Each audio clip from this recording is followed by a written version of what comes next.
My name is Hervé Derrizer, and I'm here to talk to you about health, but more specifically, we're going to talk about the health regarding the stomach and digestion. In today's society, eating has been such a interesting way to cope, to survive, and to thrive. Now, how we eat is very important, and when we eat is actually important as well. So today we're going to talk about the stomach and digestion and how that relates to us and how we can alleviate one of the issues in society that we have, which is obesity, being that it has risen above 40% according to some articles. It is important for us to do what is necessary for us and our families so that we are not contributing to that rise in obesity within the United States. So before we get into that, grab a pen and paper and let's get into it. So the stomach must have careful attention. It must not be kept in continual operation, meaning that it cannot be working over and over and over and over and over again. It needs pause, it needs to rest. Give the misused and much abused organ some peace and quiet and rest.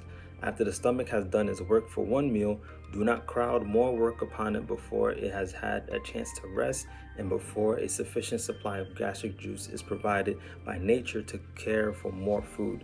So we all know that our stomach provides hydrochloric acid, which helps break down the food when we consume it and it gets into the stomach.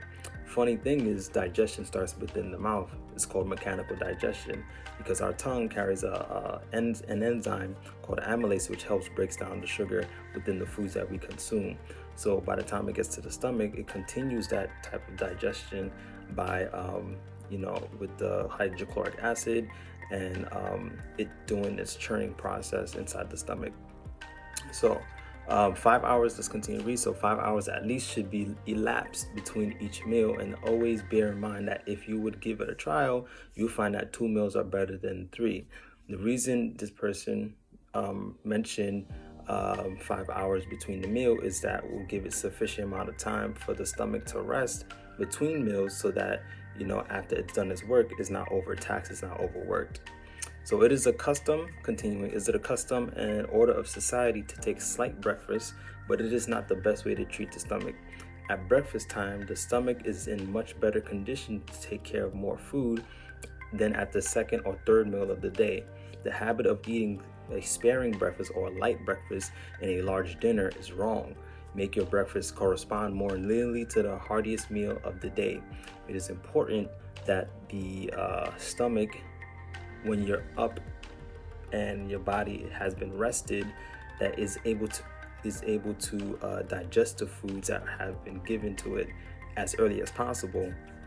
That should be your heaviest meal, because during the time, as time passes by throughout the day, you're becoming tired. Your stomach is not going to be as optimal in its strongest state to kind of be able to digest food, and you don't want to have your heaviest meal before you sleep, because your stomach is not, as you're resting, your stomach may still be working, which then returns in that you're not fully rested when you wake up in the morning because your stomach has been working rather. So let's continue. According to one study in the Journal of Nutrition, our results suggest that in relatively healthy adults, eating less frequently, no snacking, consuming breakfast, and eating the large meal in the morning may be effective in methods of preventing long-term weight gain. Eating breakfast and lunch 5 to 6 hours apart and making the overnight fast last may be a useful practical strategy. So it's very important for us to consider allowing our stomach to rest, to consider allowing our bodies to rest while we sleep, so that it is not working while we sleep, so that you're much rested in the morning and your day can go by smoother